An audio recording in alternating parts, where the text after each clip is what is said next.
Hello, it's Mark Matosh here from Markham 3D, and today we're going to be creating glass in Eevee.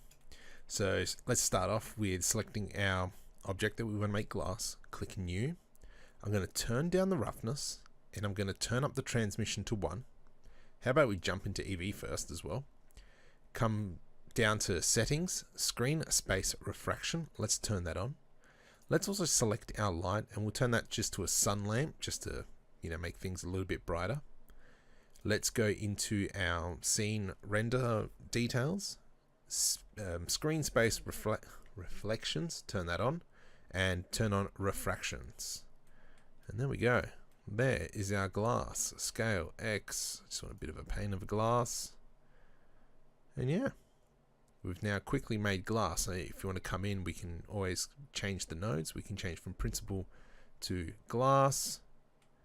And then so we've got proper glass. Oops, let's go 1.2.